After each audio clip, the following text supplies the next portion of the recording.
Hello all, welcome to the Chicago Justice Show. I'm your host, Tracy Siska. I'm also the Executive Director of the Chicago Justice Project.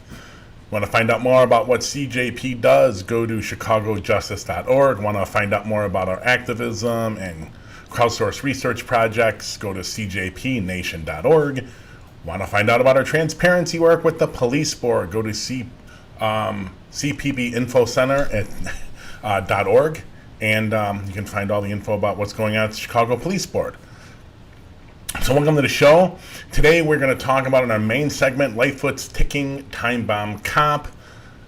Storm ruined the end of the show last week and we were talking about it, so I wanted to make sure we covered it. It's a great article by Patrick Smith at WBEZ. And you know, I don't pass along compliments about media coverage of crime and violence easily, so that shows you how good of an article it is. We'll also talk about smoke and mirrors for the city funding of anti-violence efforts, the media failing on public safety committee coverage. You wouldn't know it yesterday, but there was a meeting of the public safety committee to talk about two important ordinances, and almost no coverage from the Tribune Sun-Times.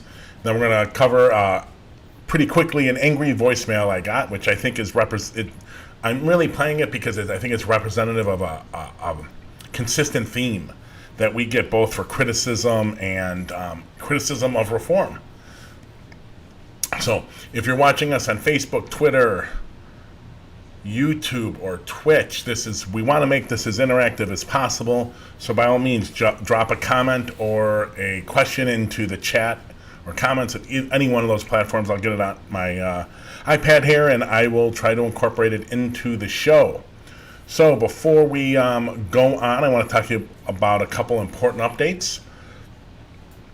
On Tuesday, I think it's the 2nd, this coming Tuesday, make sure you visit our site at 9 a.m., chicagojustice.org, and we are dropping a new piece on the FOIA, Freedom of Information Act, and basically how the justice system agencies respond to it. We sent the same request to the Office of Emergency Management and Communications, the 911 Center, Chicago Police, Cook County State's Attorney's Office, Cook County Sheriff's Office, Chicago Police Board, Citizen Office of Police Accountability, the Illinois State Police, and the Illinois Department of Corrections. And we have a piece publishing on Tuesday that is going to grade out those responses and also just talk about basically our experience with FOIA. And it's not good. Let me tell you, it's going to make some for interesting reading. And just to quickly, what we've requested from them in this, from each of the agencies in our FOIA requests is basically something they're mandated in the Freedom of Information Act, passed by the General Assembly, I think 1984, and then updated in 2009, that went active January 1st of 2010. They're mandated to produce it and keep a record. This record that basically says, here are the types of files we have and this is how you can access them. You won't believe the responses. I'm not going to drop any more hints than I have. You can read it on Tuesday. It's fascinating. Some of the responses are darn right hilarious. If they weren't, make you cry because they're so sad. So that's good. First, but before we get to anything else, I want to talk to you about our ambassador program. We are recruiting and have many working for us. Become a social media ambassador for CJP. Help spread our transparency and accountability work, our message on social media. We're looking for help Facebook, Twitter, Twitch, YouTube, TikTok, Instagram. We're on all of those platforms. We need help producing content for them and spreading our message. So please jump on that if you're interested. You can go to cjpnation.org or find out more. Drop a comment and drop your email in the comments. We'll get back to you, or drop us an email at info@chicagojustice.org. Any of those ways, and we will get back to you. And two more things. Our first day of action is coming August 12th. That's a Thursday. We're not telling you to target yet, but we will soon.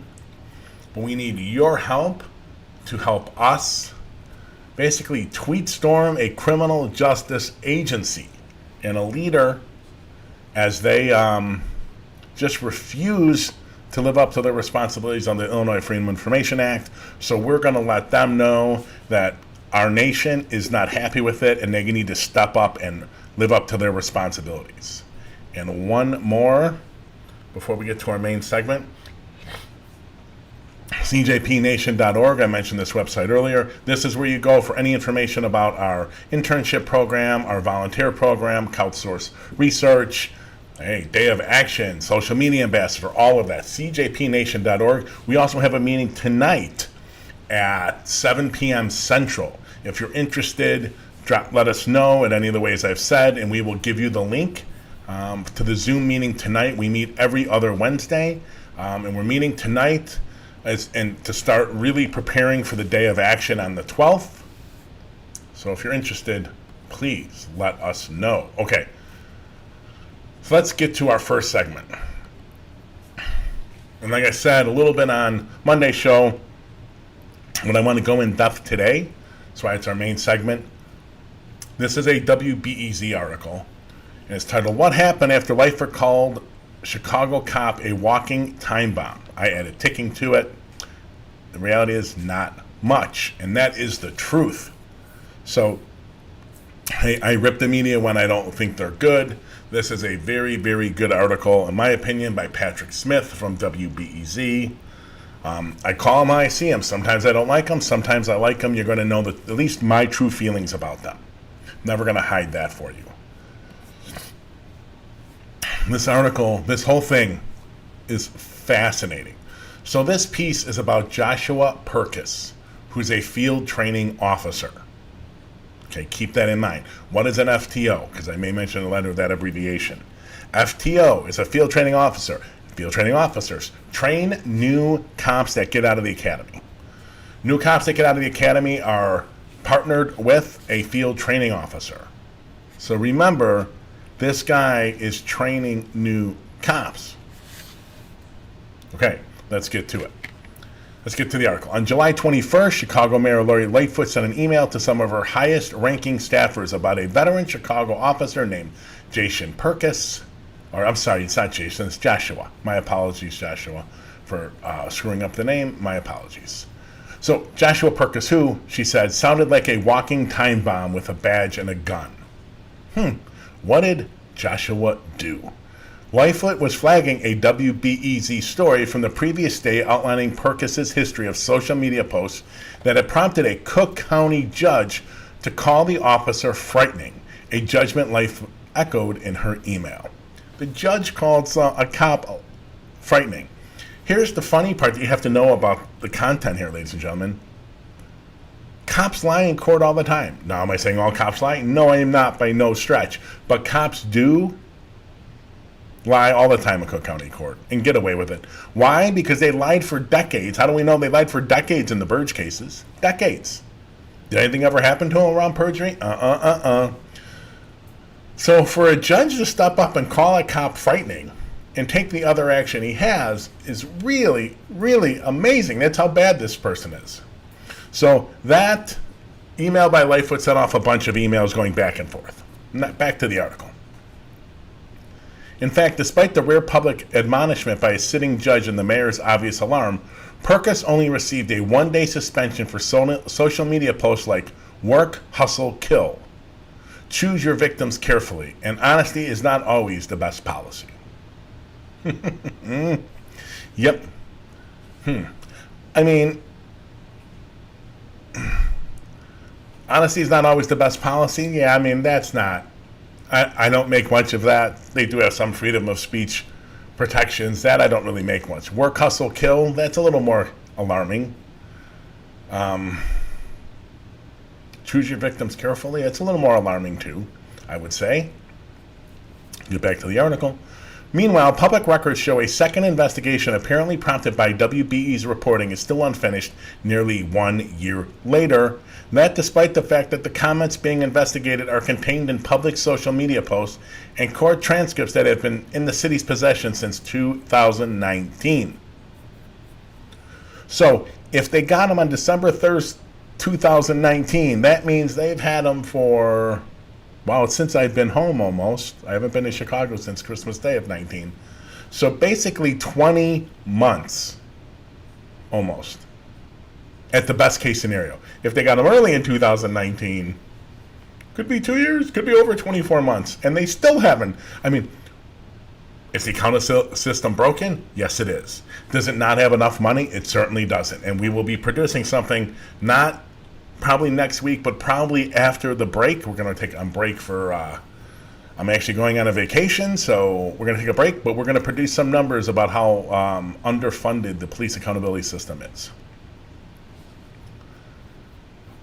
I mean, they've had this. Why would it take that long to hand down a decision? Go back to the article.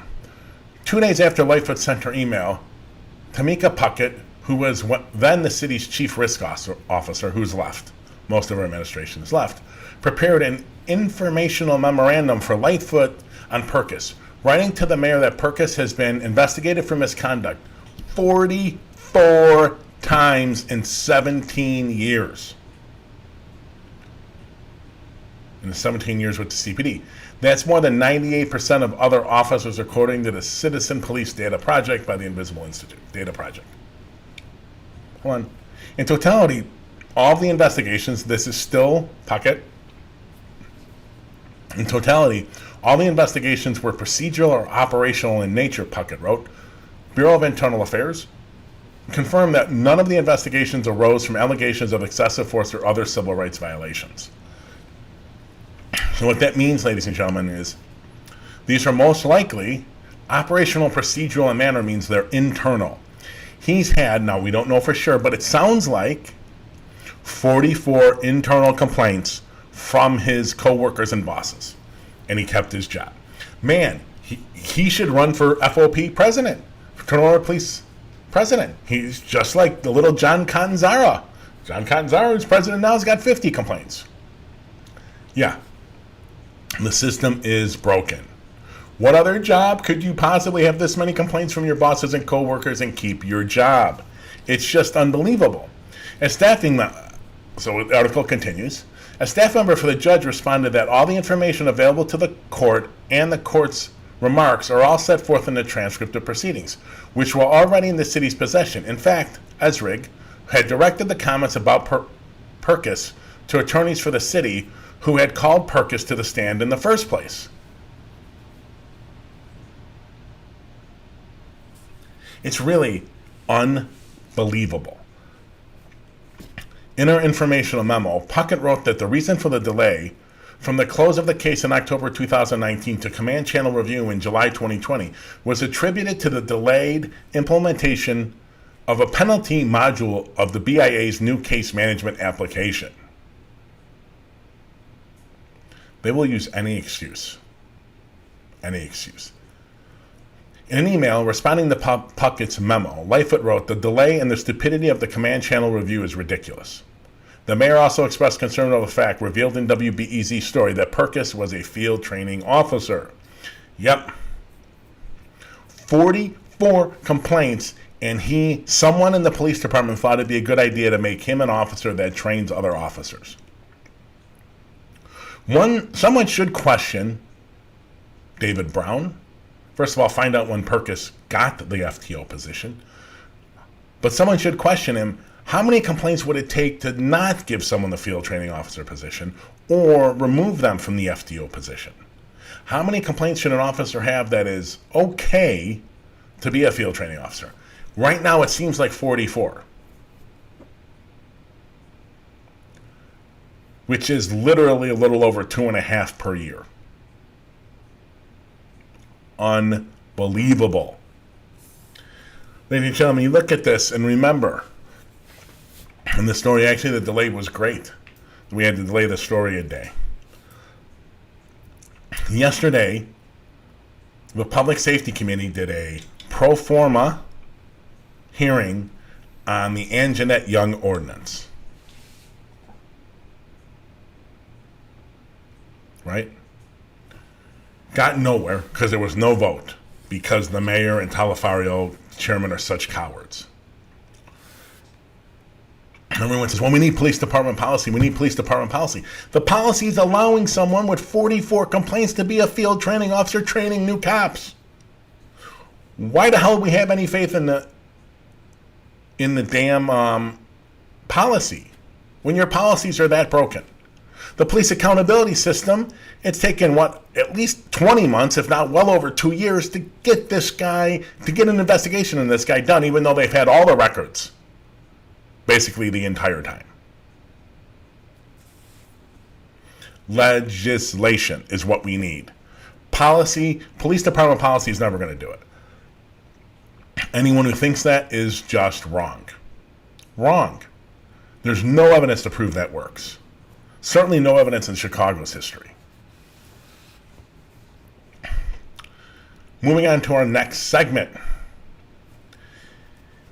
It's a Fox 32 report, and lately, at least it's lately to me, going on their website and looking at stuff, they embed a video into a report that, at the top of the report and the video and the written part of that report are two different, not related, but two different stories. It's not like it's a written transcript that you would usually find on a TV station's accompanying a video report. It's like two different reports. So we're going to look at both, okay? So the title of the written piece is Nearly a Year into Lightfoot's Anti-Violence Plan, Many Chicago Neighborhoods Doing Worse. Okay. What's the problem with that, ladies and gentlemen? Right off the bat. They're trying to say a normal anti-violence program is going to reduce violence during a worldwide pandemic and all the problems we've had with it. I'm not going to keep repeating it. I mean, right off the bat, the premise is wrong.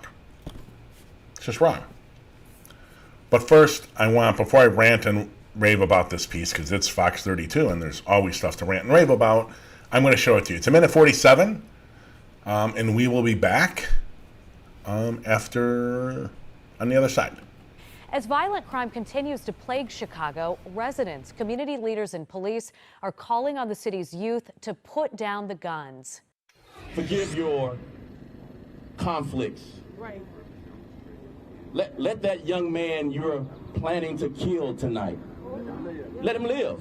A strong message from Chicago's police superintendent David Brown. He and a group of district commanders joined 37th Ward Alderwoman Emma Mitz Saturday for a prayer march through the Austin neighborhood. This is about a community saying stop this senseless shooting. According to Chicago's Violence Reduction Dashboard, the Austin community has been victim to more than 180 shootings this year. That is nearly one shooting every day. I'm tired and I'm sick and tired. I'm tired, my heart is aching of all the violence, and then we're going to just sit back and not say nothing. Superintendent Brown says much of the violence is fueled by revenge and perpetuated by the silence of witnesses. Street justice Right? is never satisfying. No. It is never going to build up this community. Put down your guns. Earlier this month, Chicago launched a new $1 million fund for tips to help CPD track and seize illegal guns. CPD has also dedicated a team of 50 investigators to follow up on those tips. The police department needs you, and you need the police department. The CPD tip hotline is monitored 24/7. You can make an anonymous tip on the department's website or by texting the number at the bottom of your screen there, 274-637. Federal help is also in the city, aiding local police on a crackdown of illegal guns.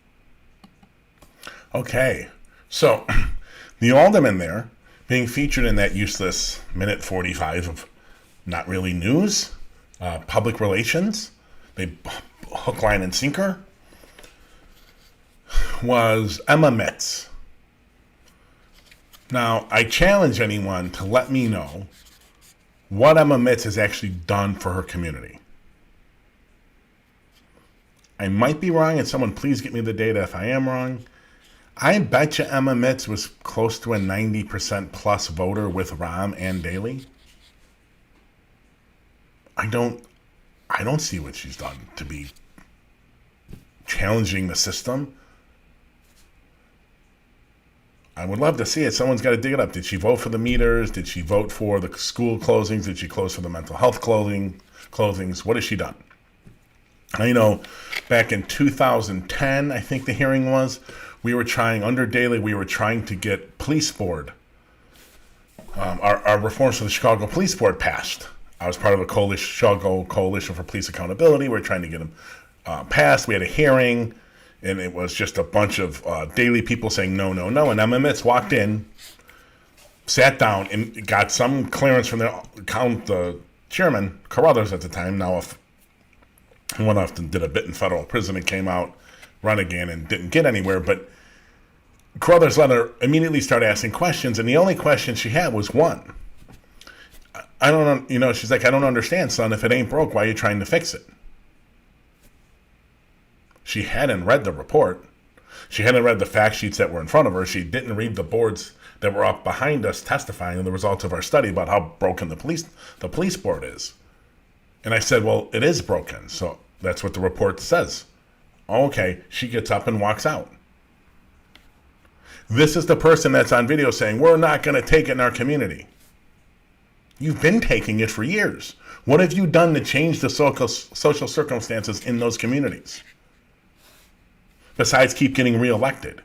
You have some responsibility for how the social circumstances in those communities. You're in charge of getting city resources for those communities. Has your community gotten better during your term or worse? Who could say it was better? Austin. What massive investment into that community has happened? The reality is nothing. If I'm wrong, someone let me know. This isn't against the people of Austin. They're awesome. It has nothing to do with that. It has to do with what is the systems for the city done to change the social circumstances in those communities. Emma Mitz, Alderperson Mitz, is in charge of pulling those levers and getting those resources to our community. What has she done? Nothing. All right, so let's take a look at the written part of this article. So I quote, the plan, Our City, Our Safety, proposed flooding the 15 most violent community areas with resources, not just violence intervention, but help with jobs and housing and health. But nearly a year into the effort, gun violence is up at least nine of the areas. Yet the administration has yet to funnel any extra assistance to some of those dangerous neighborhoods, particularly on the far south side, according to the city's website. The West Pullman area, for example, has received none of the $36 million released by City Hall under the plan this year.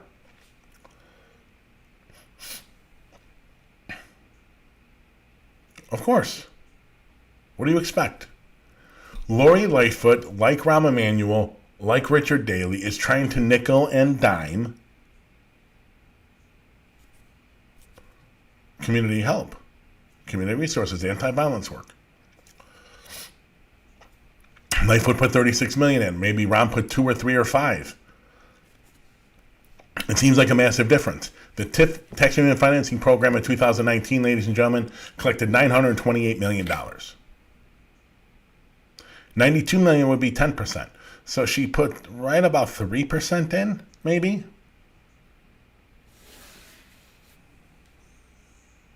You think that's going to change all these neighborhoods? 3%, all of that money just spread around all these neighborhoods? Of course not. Let's go. The article continues.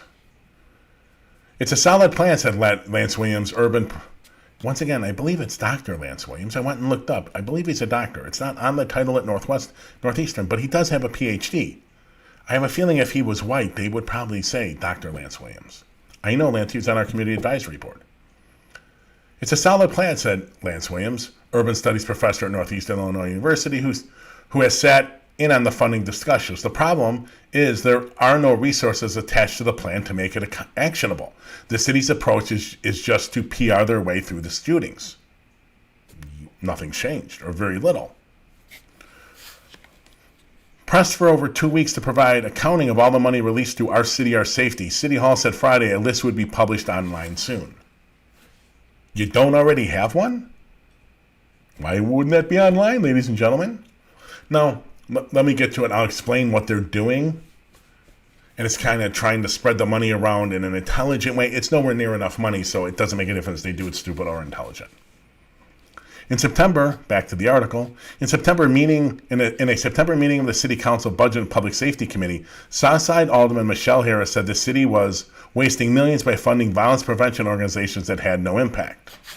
Yay, Michelle Harris.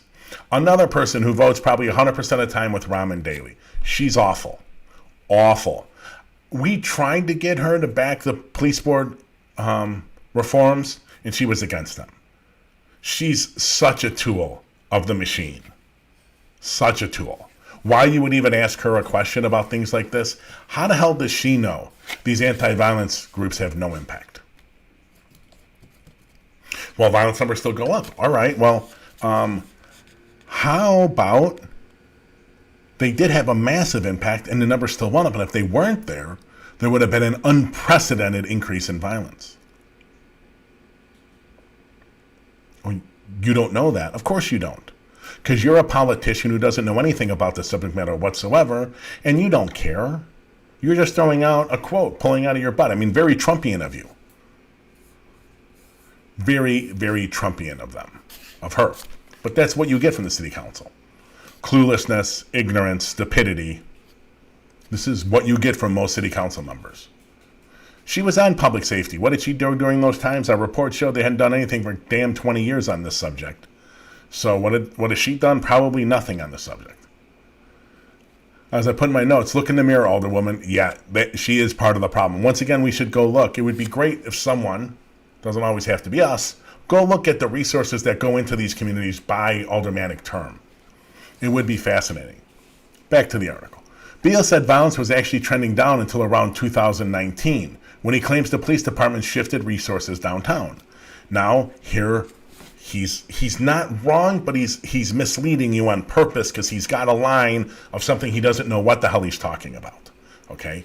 And he's got no facts to back up anything he's saying, whether they shifted resources or not. He has no proof that keeping the resources would have made a damn bit of difference. When you look at the progress we were making with CRED, Chicago CRED, which we've had on our show, violence interrupters and police, and to have everything disrupted and have our cops sent downtown and near north, it's a problem. Alderman, can you show us evidence that having those cops in your ward would have made a difference during a worldwide pandemic? Nope, not a clue. Facts don't matter to Alderman Beal. It'd be nice if they did. They don't. He doesn't know what he's talking about.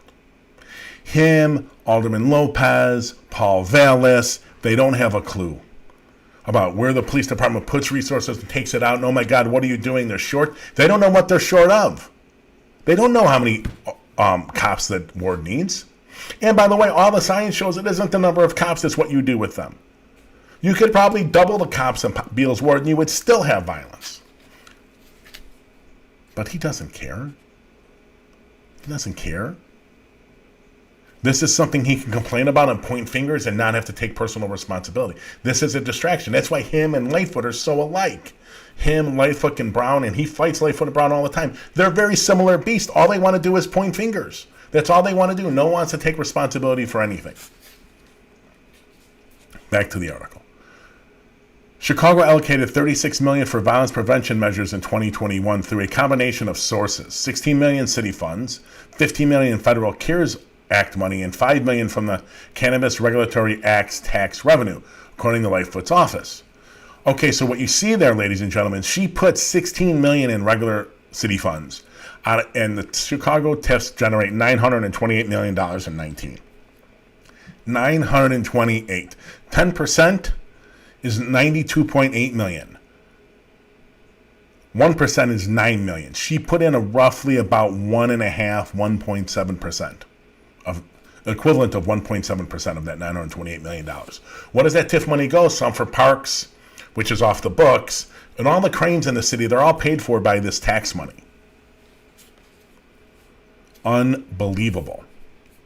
Eddie Bocanegra is a member of Lightfoot's, we're back to the article, Violence Prevention Committee, who directs Ready Chicago, a job training program for men likely to be involved in gun violence. Eddie Bocanegra was on our show with Chicago CRED and with Vaughn Bryant from Communities Partnering for Peace, CP4P. So you can go look that up in the archive. Eddie seems like a good guy.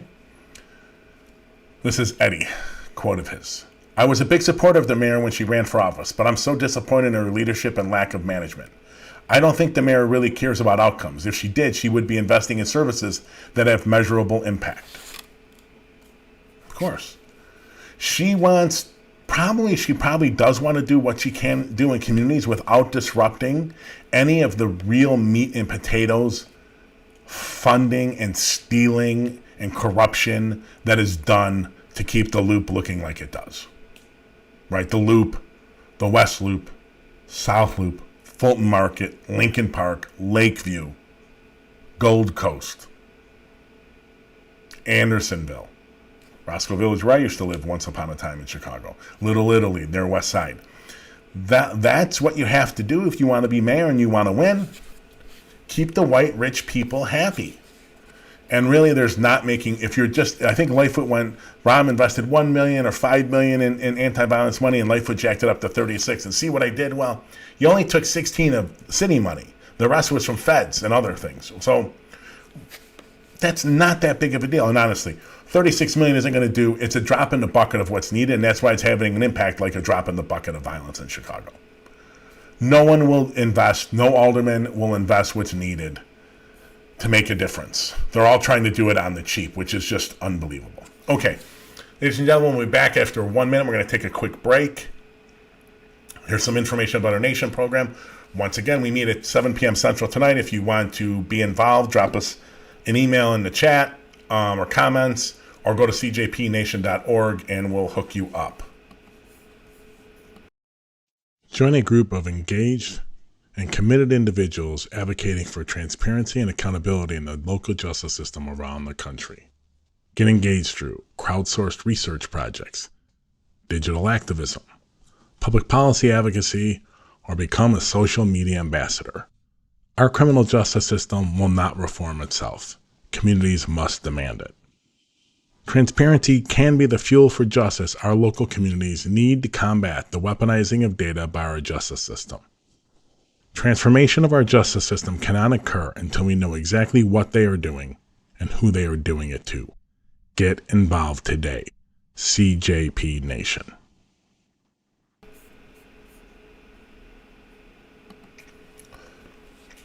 All right, welcome back, ladies and gentlemen. Our next segment is about something you'll rarely hear about in the media, unfortunately. The Public Safety Committee meeting yesterday. Subject matter only, no votes, because Alderman Talafario won't allow a vote.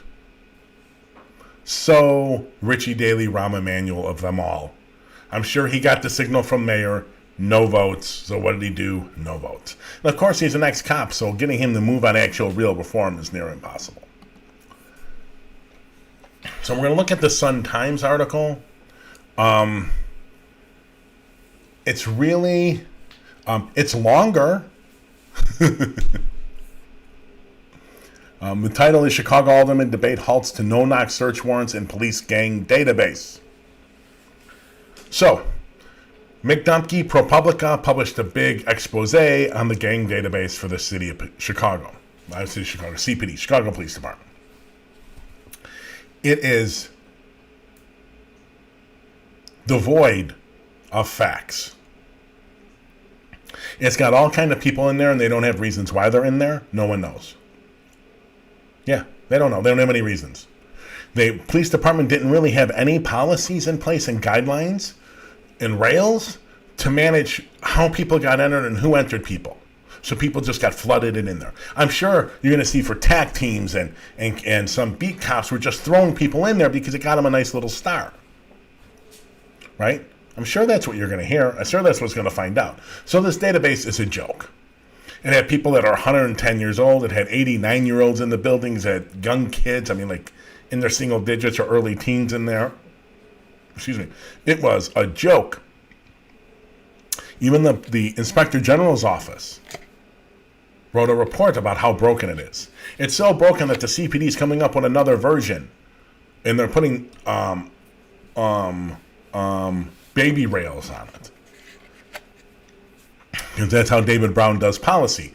It's as useless as humanly possible. Interim Police Chief Beck talked about it. It's really been pretty silent since they put out a draft of the general order, but there's nothing firm. I think the firm thing is supposed to come out this fall. Okay, so that was one of the two things talked about at the city council meeting that you won't hear anything about. The second one was the Anjanette Young Ordinance. The Anjanette Young Ordinance, among other things, it doesn't halt. God, the media is so bad. It does not halt no-knock warrants. It's bullshit. It's just a lie. It's a lie. What it does do is it prohibits no-knock warrants unless they can articulate extenuating circumstances about why they specifically need a no-knock warrant, where they just break down your door with no warning. That's one thing it does. Another thing that thing does is it limits warrants from 9 a.m. It limits the ability to implement a warrant, knock warrant, from 9 a.m. It limits, you have to do them between 9 a.m. and 7 p.m. Ideally when the best chance of kids not being in the house because they're at school or activities. Okay? And you can do warrants outside of those times if you can articulate extenuating circumstances. Even that is too much for the useless, ridiculous, unbelievably bad, weak Chicago City Council Committee on Public Safety. I'm talking just horrible, weak, useless group of aldermen. It is. Why is that? Oh, it also prohibits the pointing of guns at young children. Unless you can really articulate a reason. Okay. It makes it, there has to be much more research and investigation done before you can use a warrant. So if you remember in the Anjanette Young Ordinance, some cop, probably lying, I would bet they're lying, because that's what they do on these warrants, got a tip from an informant that some felon had a gun and he lived in a certain apartment in Anjanette's apartment building. Well, he had the wrong apartment. So they executed a knock warrant, by the way, a knock warrant. They break her door down. She's naked because she's in the middle of changing, and she's just paraded around naked. It's just horrible. It's horrible. Now, I'm not sure exactly immediately what the cops who used the warrant could have done or executed the warrant. Now, I will say, however, ladies and gentlemen, none of the investigation that is mandated by the ordinance and mandated, by the way, by CPD policy that should have been done before they executed the warrant and got the warrant, none of it was done. Had they done it, they would have realized the guy they were going in to break down the door to look for was actually sitting in Cook County Jail. Now, there's two conclusions to that. They didn't do that evidence. They didn't do that background work, and they didn't know he was in Cook County Jail. Or they did some of it and they realized, but they wanted the warrant anyways to see what they would find. Because that's certainly possible. Southside Weekly did an interesting story about all the cops that got in that served that warrant, how much overtime they got, right? Because that's a trick the cops do. They serve warrants late in the shift. Why? Well, because then you get all the overtime for writing up all the reports and inventorying things and everything. You rack up overtime. Then, of course, it hit the Southside Weekly, did not hit the mainstream media at all. They completely ignored it. And they basically completely ignored this hearing. Their Tribune wrote on these two vital topics, two vital ordinances. The Tribune wrote all of 608 words. It's a crappy boilerplate, useless, 15-minute write-up article. Piece of crap. There's very little information about what, if any, debate on either side was had. The Sun-Times, Fran Spielman, so you never know we're going to get with Fran. It was 859 words, so it had more length. There wasn't a whole lot more substance. There was more, but there wasn't a tremendous amount of substance that was missing from the Trib. There was some. Neither one was substantial enough to inform the public about what was going on in that committee hearing. That's just not something that they're interested in doing.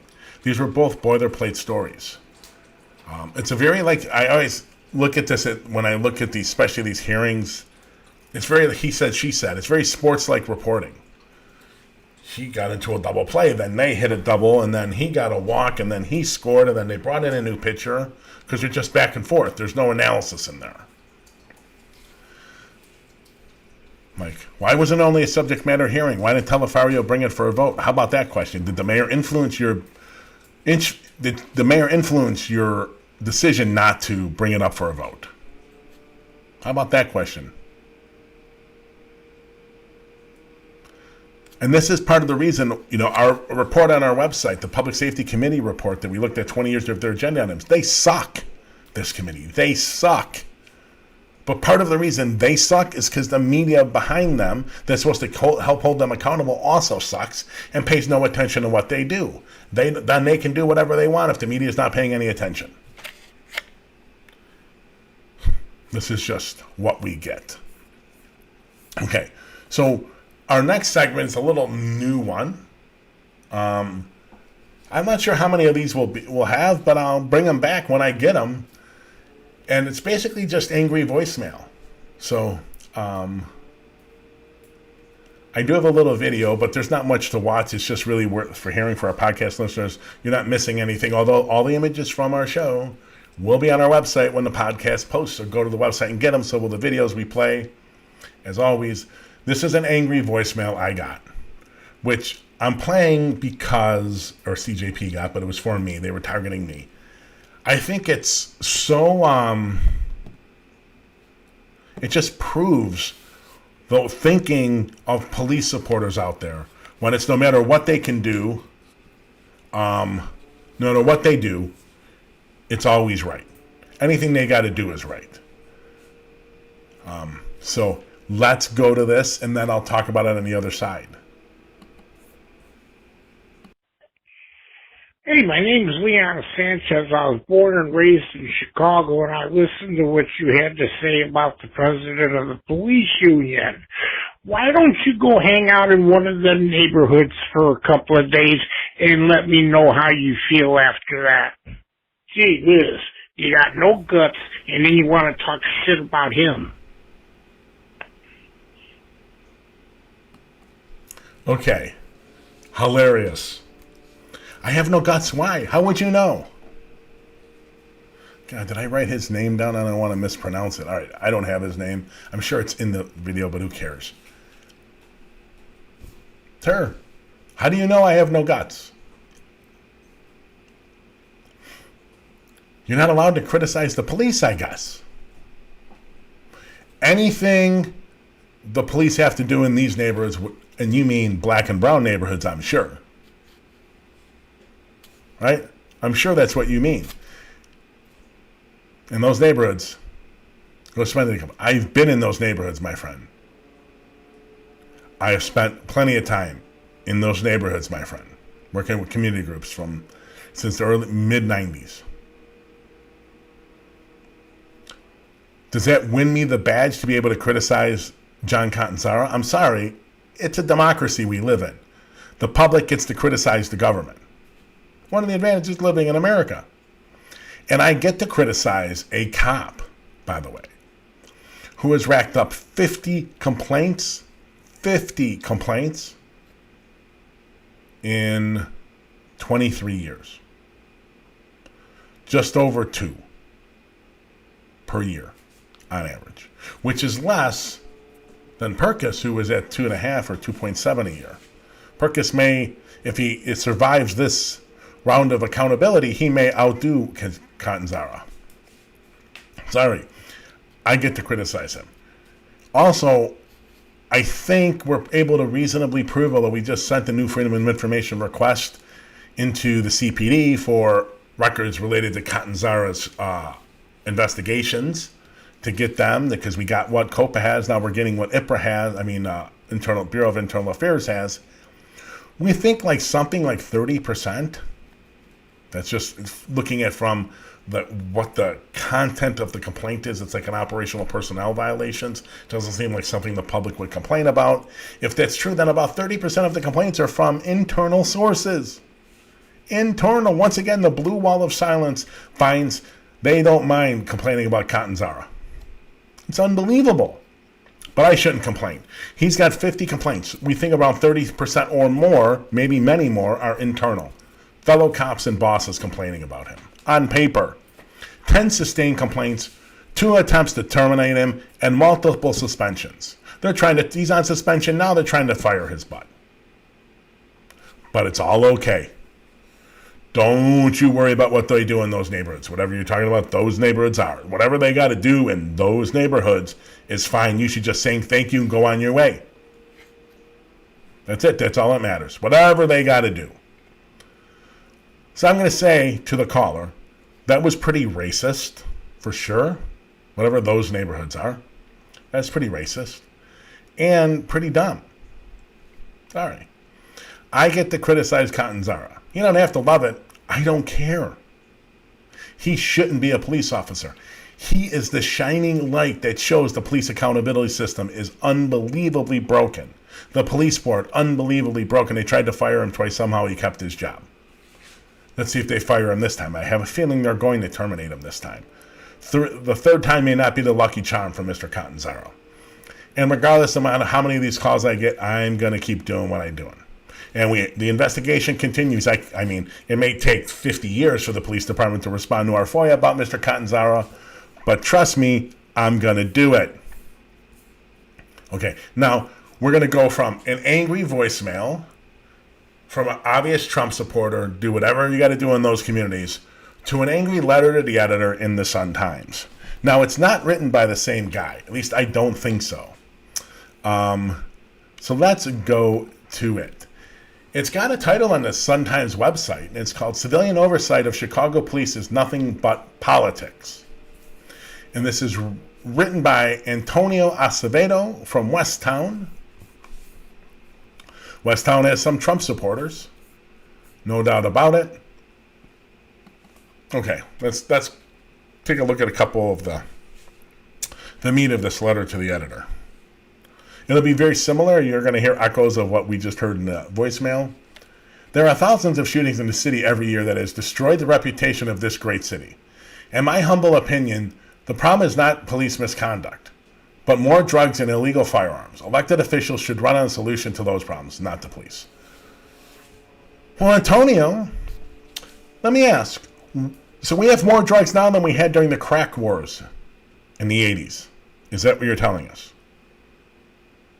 There's more drugs now in Chicago than there were in 95, 97, 99, 2002, 2005, 2008, 2011, 2015, 14, 18, 17. There's more drugs now? There's more guns now? Maybe. Where's your proof? Prove it. Oh, you don't have any. 2020 was a really bad year. But when they report on it honestly, all that violence did in 2020 was not even catch up to the violence of 2016. Oh, you didn't know that, did you? I'm not saying it's great. We need to do everything we can. But unless you reappropriate that TIF money and put it in those communities, none of the stupid shit they're trying to do is going to work. And the police certainly aren't going to work. You're dreaming. There's no evidence it worked. CAPS, community policing in Chicago in the 90s, crime fell. No, it had nothing to do with it. Probably had absolutely nothing to do with it. Just like broken windows in New York was an absolute joke. Ladies and gentlemen, crime and violence started dropping in those cities, New York, Chicago, pretty much everywhere around the country, in equal amounts more or less, way before either broken windows or CAPS in Chicago was put in. It started dropping before the 1994 Crime and Control Act that President Biden helped us put 100,000 police more on the street. Crime had already started falling. There's a correlation between CAPS and crime falling, a correlation between broken windows and crime falling. There's a correlation between all that funding and putting cops on the street and crime falling, but it already started falling all over the country. It had to be something in society much greater than the police. It's not that the police didn't play any role, they just didn't play a major role. You're dreaming if you think it did, just like mass incarceration. Oh, it didn't. No, crime had already started falling. Sorry, correlation, not causation. You have no proof there's more guns and drugs. You're watching media that touts it and the superintendent says it and the mayor says it. Why? It doesn't make it true. They're liars. That's what they do. They lie. I'm open to the possibility you just have no evidence. You have no evidence. Bring us evidence. All you're bringing us is your opinion based on nothing. You sound like our ex-president. Let's continue back onto this. More police officers in the city are honest and hardworking. Most police officers in the city are honest and hardworking. They are being stigmatized by the actions of a few bad apples. So are the communities. How is the Oversight Committee going to affect how police do their jobs when every microsecond of their words and actions are being reviewed and critiqued by people who have likely never done their job? At times, police have to make split-second decisions on matters that may make the difference between life and death. Okay, first of all, most of the actions people are being criticized for are not split-second life and death things. Adam Toledo absolutely was. Was it a bad shooting? It wasn't great, but it's not the murder and horrible shooting that people are making it out to be. It just isn't. It would be fine if it was. It just isn't. Now, what no one can answer me, is if Adam Toledo would have been, the cop would have waited half a second or another heartbeat to shoot if he was white. First of all. So those are the very few incidents. The majority of times, the murder of Laquan McDonald, the murder of George Floyd, Tamir Rice, Michael Brown, Eric Gardner, Breonna Taylor, and we can go on and on and on and on, had nothing to do with split-second decisions. Nothing. So you're right, but you're right on a very minuscule part of the cases. And the big pool of the things that are also contributing to the public sentiment about police, it's not split-second decisions. Yeah, the public's viewing what the cops do. You know why they have the guns and they have the right to kill people, and the government sanctions them and license them. The public, and I've talked about this before. I want to call him by his first name. I don't want to wrestle. All right, Antonio. Antonio, I've talked about this before. We allow police in our communities. There's nothing in the Constitution, a Bill of Rights, that says there has to be a police department. The public allows themselves to be policed. The only currency police departments have, the only currency, is their legitimacy. When they lose it, they're in deep doo-doo. And they're in deep doo-doo. They've lost it. They have no one to blame but themselves. What is happening now with video cameras and videotaping of all these brutality and all the shootings, bad shootings and stuff, it's not that the brutality and shootings weren't happening. The thing that's new is the damn phone in everyone's pocket. That's what's new. People have the ability to record. Everyone does. That's what's new. This stuff has been happening in these communities for decades. No one's believed them. Now they have video proof. They lost legitimacy in black and brown communities decades ago. It is now just boiling over. They have no one to blame for themselves. Jason Van Dyke murdered Laquan McDonald. He should not have been on the job. The department should have separated him many, many years before. But they didn't. They bear that responsibility. Then Jason Van Dyke murders Laquan McDonald with 16 shots for absolutely no reason. What did all the police officers do on the street that night that were there and then investigated it? Covered it up. You want to know why? Police, you want to know why you lost legitimacy? Look in the mirror. Is it every cop? Of course not. But the real problem is not the bad cops. The real problem is the good cops, because the good cops don't tell on the bad cops. They cover up, because that's the culture. Cover up, cover up, cover up, cover up, cover up. That's all they do. Bad apples. You're right, there are bad apples. The problem is the tree covers up from the bad apples. If the tree forced the bad apples out, they'd be fine. They don't do it, they cover up. That's how John Burge had a reign of over 20 years of torture. That's how Jason Van Dyke kept his job. That's how John Catanzara still has got his job after 50 complaints. Perkins has got his job after 44 complaints. Nowhere else in the world would you hold a job with that many complaints and still work. Jason Van Dyke had 27. No way. You're dreaming. There's nothing new here. This is the thinking. Let them do. We got it in voicemail form. We got a letter to the Editor Tribune. Let them do what they got to do in those communities to those people. We don't care. Just say thank you and let them do it. As if their tactics have any impact on crime and violence. You're dreaming. It'd be great if it did. It doesn't work. There isn't any evidence it does. Science, it matters. Any means necessary as long as it's done to other people, the others, the people we dehumanize. Okay, ladies and gentlemen, thank you so much for tuning in tonight. I really appreciate it. We'll be back on Friday at 5:30. Then we'll be back Monday and Wednesday next week. And then I am gone for 10 days on vacation. So we'll be taking a break, but we're probably going to play some of our most popular shows during that break, during our normal time. So you can watch them again and comment online if you want with the group. Thank you so much for being here. I will see you Friday at 5:30. Let us know. And in the comments, or drop us an email, info@chicagojustice.org, or on the social media platforms if you want certain people involved. We have, I forgot to mention this, Monday we have David Griesling, the Executive Director of the Better Government Association. On Wednesday, I forgot, I don't want to mispronounce her name, so I'm just going to say we have Executive Director of the John Howard Association talking about things going on in the Illinois Department of Corrections and just how bad that organization is. All right, we will see you on Friday at 5:30. Thank you very much, ladies and gentlemen.